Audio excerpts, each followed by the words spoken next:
बिस्मिल्लाहिर्रहमानिर्रहीम। अस्सलामु अलैकुम डियर स्टूडेंट्स।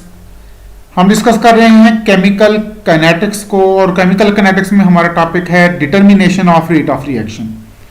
तो एक हमने ये जनरल रिएक्शन प्रीवियस लेक्चर में डिस्कस किया था, जिसमें एक रिएक्टेंट एक प्रोडक्ट में कन्वर्ट होता है। आज हम थोड़ा सा कॉम्प्लिकेटेड रिएक्शन देखेंगे, जिसमें रिएक्टेंट दो हैं, प्रोडक्ट एक है। इसी तरह स्टेप वाइज हम आगे चलते जाएंगे। इस रिएक्शन में रिएक्टेंट ए और B they are converted to product C. Reactant A का भी एक मोल है, रिएक्टेंट बी का भी एक मोल है, और प्रोडक्ट का भी एक ही मोल बनता है।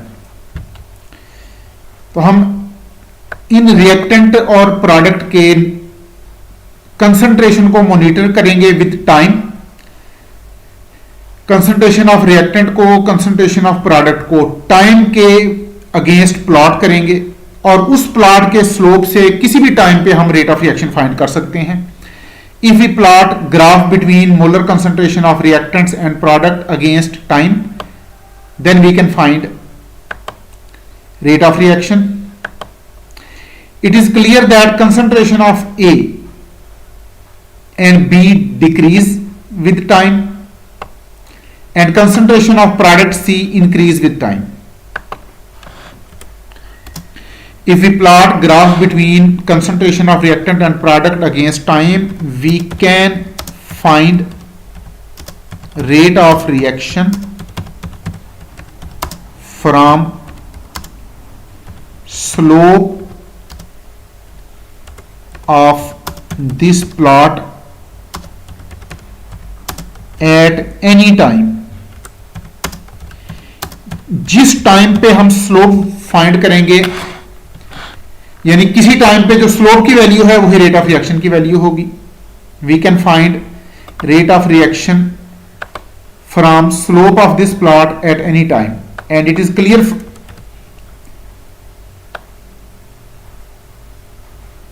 that concentration of reactant decreases with time। concentrations of reactants decrease with time, चूंकि रिएक्टेंट दो हैं। अब ये प्लॉट देखिएगा, ये रिएक्टेंट ए और रिएक्टेंट बी का change in concentration in reactant A and reactant B.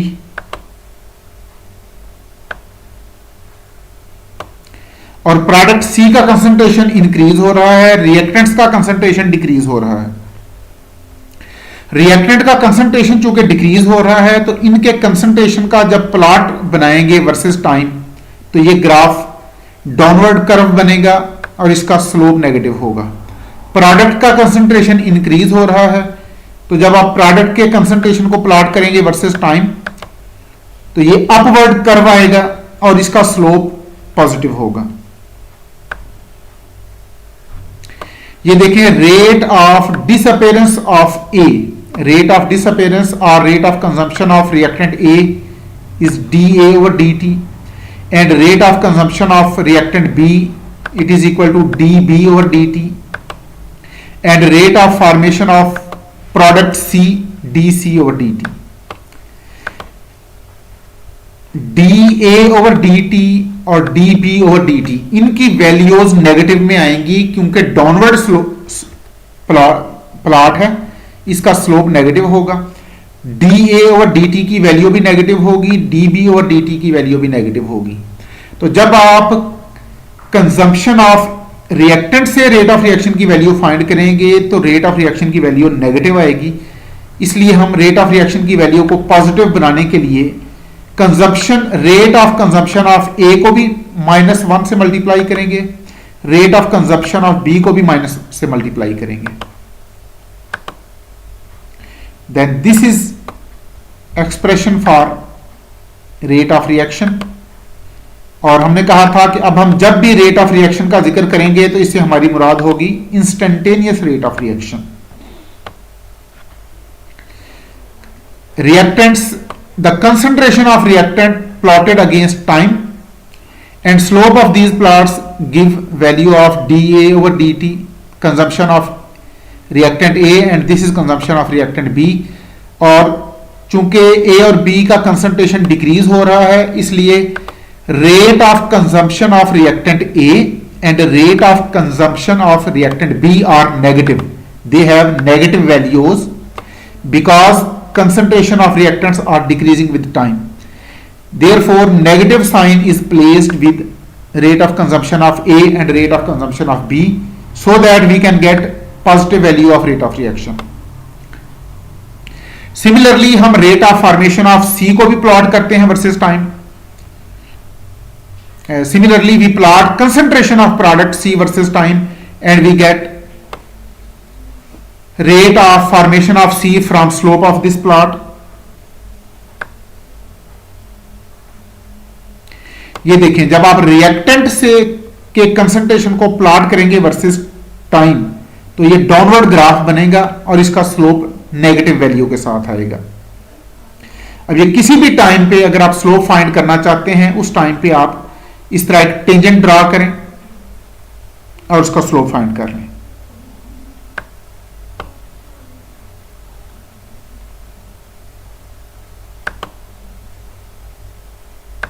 ये देखिएगा, ये ग्राफ है. y एक्सिस पर हमारे पास है कंसंट्रेशन ऑफ रिएक्टेंट्स और x एक्सिस पर हमारे पास है टाइम. अब ये डिफरेंट टाइम पे रिएक्टेंट के कंसंट्रेशन की वैल्यूज हैं. तो आपने किसी भी टाइम पे अगर रेट ऑफ रिएक्शन फाइंड करना है तो आप उस टाइम पे एक टेंजेंट ड्रा कर लें. लेट्स सपोज इस टाइम पे आप रेट ऑफ रिएक्शन फाइंड करना चाहते हैं तो आप इस तरह से एक टेंजेंट ड्रा करें. ये इस लाइन को जो इस पॉइंट को टच करे इसे कहेंगे टेंजेंट. अब इस टेंजेंट को आप ट्राइएंगल में कन्वर्ट कर दें.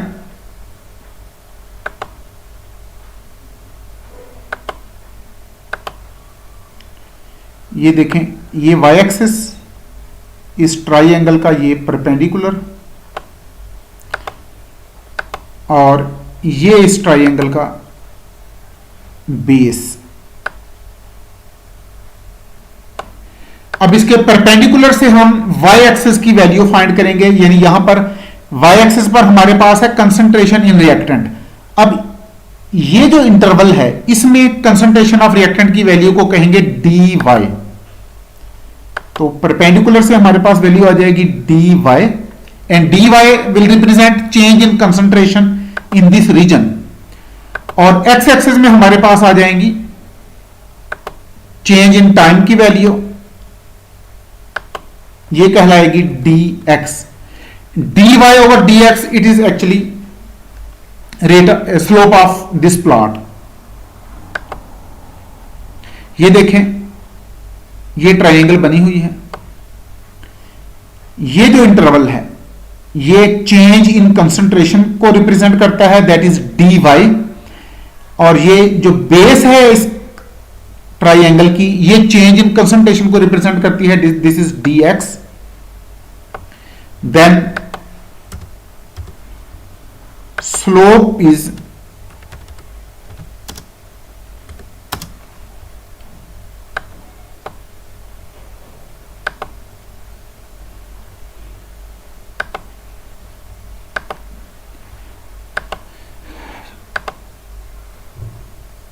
slope of this plot or it is dy over dx. तो ये तो हो गई इस रिएक्शन की बात जो हमने डिस्कस किया. अब एक और रिएक्शन देखें, that is decomposition of ammonia.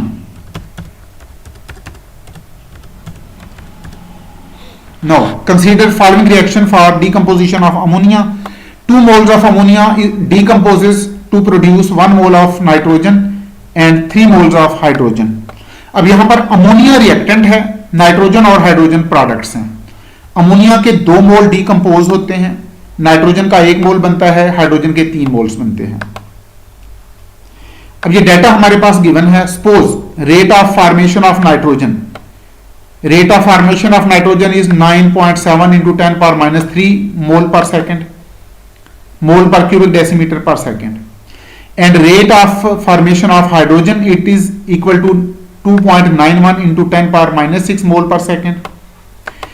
And ammonia is product, ammonia is reactant, therefore ammonia is consumed, and rate of consumption of ammonia ammonia चूंकि कंज्यूम हो रहा है, इसका कंसंट्रेशन टाइम के साथ डिक्रीज होगा, तो इसके साथ इसकी स्लोप की वैल्यू नेगेटिव आएगी, -1.94 इंटू 10⁻⁻6 मोल पर second. It mean rate of this reaction, this is expression for rate of reaction, that is either equal to rate of increase in concentration of nitrogen or rate of increase in concentration of hydrogen. जितने time में nitrogen का 1 मोल बनता है उतने time में hydrogen के 3 moles produce होते हैं. इसका मतलब है rate of formation of hydrogen is 3 time greater than rate of formation of nitrogen. इसलिए जब आप हाइड्रोजन से रेट ऑफ रिएक्शन फाइंड करेंगे तो ये 3 गुना ज्यादा आएगा. यानी नाइट्रोजन से आपने रेट ऑफ रिएक्शन फाइंड किया, सपोज अगर इसकी वैल्यू 10 है और वही रेट ऑफ रिएक्शन आपने हाइड्रोजन से फाइंड किया तो उसकी वैल्यू 30 आएगी. इसलिए जब आप हाइड्रोजन के रेट ऑफ फॉर्मेशन से रेट ऑफ रिएक्शन फाइंड करेंगे तो हाइड्रोजन के रेट ऑफ फॉर्मेशन को 3 से डिवाइड कर दें, यानी जितने भी हाइड्रोजन नंबर ऑफ मोल होंगे उससे डिवाइड कर दें, और जितने टाइम में हाइड्रोजन के 3 मोल बनते हैं उतने टाइम में अमोनिया के 2 मोल डिकम्पोज होते हैं.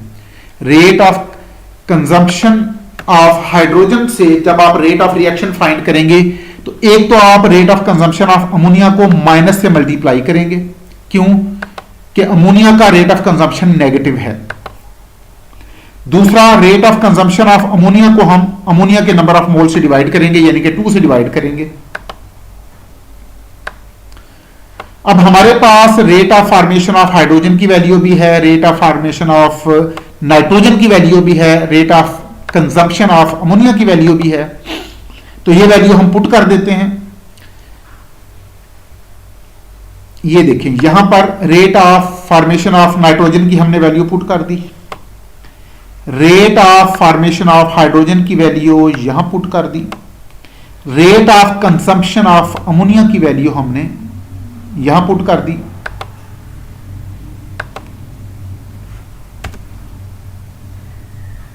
ये नेगेटिव साइन हम ब्रैकेट से बाहर ले जाते हैं. अब अमोनिया का रेट ऑफ कंजम्पशन नेगेटिव में है तो बाहर हमने नेगेटिव से मल्टीप्लाई किया ताकि रेट ऑफ रिएक्शन की वैल्यू पॉजिटिव में आ जाए, और इससे जब हमने कैलकुलेट किया this is rate of reaction. ये देखिएगा rate of reaction is, it mean rate of reaction is equal to rate of formation of hydrogen.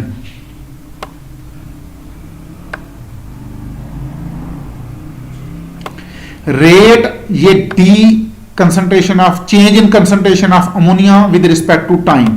It is actually rate of consumption of nitrogen and it is negative quantity because concentration of ammonia is decreasing with time. इसलिए जब आप rate of consumption of ammonia से rate of reaction find करेंगे तो आप ammonia के rate of consumption को minus से मल्टीप्लाई कर देंगे ताकि रेट ऑफ रिएक्शन की वैल्यू पॉजिटिव नजर आए. ये देखिएगा इसकी ग्राफिकल रिप्रेजेंटेशन.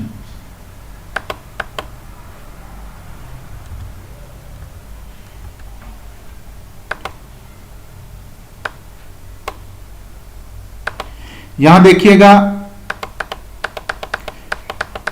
नाइट्रोजन और हाइड्रोजन चूंकि प्रोडक्ट हैं, इनका रेट ऑफ रिएक्शन, इनका कंसंट्रेशन टाइम के साथ इंक्रीज हो रहा है, और चूंकि जितने टाइम में नाइट्रोजन का 1 मोल बनता है उतने टाइम में हाइड्रोजन के 3 मोल बनते हैं, इसलिए हाइड्रोजन का रेट ऑफ प्रोडक्शन ज्यादा है, 3 गुना ज्यादा है. Rate of production of hydrogen is 3 time greater than rate of production of nitrogen. तो जब आप नाइट्रोजन या हाइड्रोजन के यानी किसी भी प्रोडक्ट के रेट ऑफ फॉर्मेशन से रेट ऑफ रिएक्शन फाइंड करेंगे तो किसी भी जिस टाइम पे आप रेट ऑफ रिएक्शन फाइंड करना चाहते हैं उस टाइम पे टेंजेंट ड्रा करें और उस टेंजेंट से एक ट्रायंगल बना के rate of reaction find dy over dx की वैल्यू फाइंड करें और रेट ऑफ रिएक्शन, यानी पहले आप rate of formation of product find करें फिर उसको कन्वर्ट कर दें रेट ऑफ रिएक्शन में. अमोनिया चूंकि रिएक्टेंट है इस रिएक्शन में, तो अमोनिया का कंसंट्रेशन टाइम के साथ डिक्रीज होता है तो इसका रेट ऑफ कंजम्पशन ये डाउनवर्ड स्लोप की फॉर्म में आता है, इसलिए इसका स्लोप नेगेटिव वैल्यू में होगा।